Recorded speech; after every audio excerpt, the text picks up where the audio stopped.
प्रिय पतिदेव, मेरे परमेश्वर, आप भी सोच रहे होंगे कि दिन भर तो साथ रहती है, फिर ये इस तरह की चिट्ठी लिखने का क्या मतलब। अब यह क्या नया चोचला है? क्योंकि क्या है, जब आपसे शादी करके आई थी उस दिन से लेकर आज के दिन तक के 15 सालों के दरमियान ऐसा बहुत कुछ था जो आपसे खुल के कहना चाहती थी, पर कभी कह नहीं पाई। कभी संस्कारों में बंध कर, तो कभी आपके व आपके परिवार द्वारा किए तिरस्कारों से बंध कर कहना चाहती थी कि आपको कि मैंने भी कुछ सपने देखे थे इस शादी से। संस्कारों की साड़ी में लिपटी, तमीज का पल्लू सर पर ओढ़े एक गूंगी गुड़िया 24 घंटे की सेवादार बनने के लिए शादी नहीं की थी मैंने शादी की क्योंकि मुझे यही समझाया गया था कि शादी बहुत ज़रूरी है। एक नया परिवार मिलता है, एक जीवन साथी मिलता है जो हर सुख दुख में पत्नी का साथ देता है। माँ बाप जैसे सास ससुर मिलते हैं, भाई बहन जैसे ननंद देवर मिलते हैं। मैं भी इन रूहानी ख्वाबों के साथ ही ससुराल आई थी, पर यह क्या, ये रूहानी ख्वाब तो पलक झपकते ही एक डरावने सपने में बदल गए।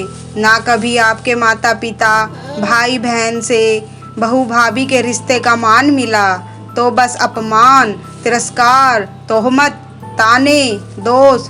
मैं कहना चाहती थी आपको कि मेरा दम घुटता है 4 दीवारों से घिरे इस खोखले मकान में। लोगों के लिए भले ये कोठी हो, पर मेरे लिए वो एक मनहूस खंडर था, जहाँ इंसान को इंसान नहीं समझने वाले लालची भेड़िए रहते थे। आपको जब भी बताया, आपने मुझे ही दोष दिया कि तुमने ही कुछ किया होगा। आप शराब पीते, इसके लिए भी दोष मुझे ही दिया जाता।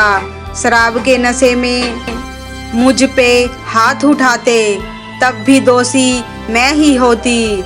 माँ जी की तबीयत खराब तो मेरा दोष, ननंद के कदम बहके तो मेरा दोष, बेटी हुई तो आपकी माँ ने उसका दोष भी मेरे सर मढ़ दिया।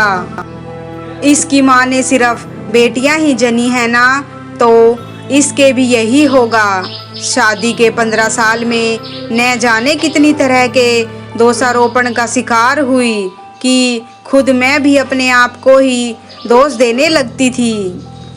ऐसे नीरस जीवन में ऊर्जा का संचार बन के आई मेरी बेटी ने मेरे जीवन को नई दिशा दी।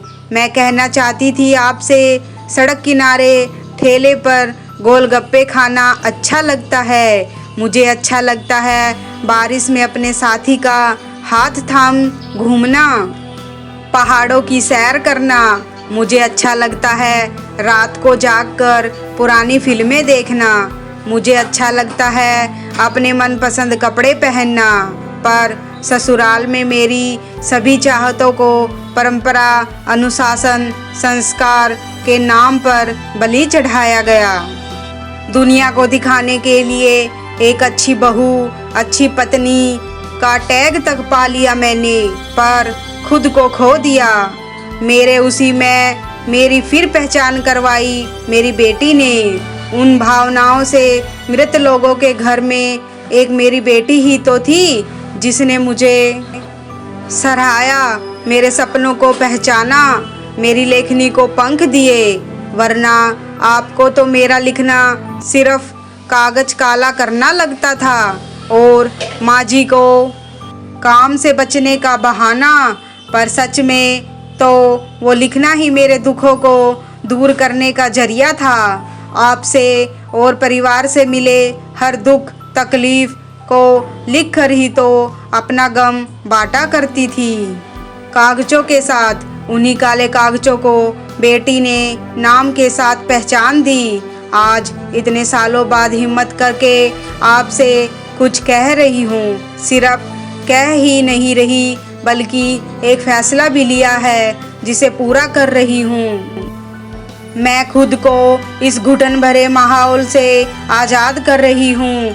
आपको भी इस बंधन से आज़ाद कर रही हूँ। हाँ, सही पढ़ा आपने। मैं जा रही हूँ आपको छोड़ के, आपके इस मकान को छोड़कर, अपनी बेटी के साथ अपने जीवन की दूसरी पारी के सफ़र पर निकल चुकी हूँ। आपकी आदत के मुताबिक इसका दोष भी मैं खुद को ही दे रही हूँ कि क्यों मैंने आपसे शादी की। मेरी ही गलती थी जो मैंने आप में एक अच्छे इंसान की छवि देखी और शादी को हाँ कह दी। अब अपनी गलती सुधार रही हूँ। धन्यवाद। आपकी पत्नी कविता।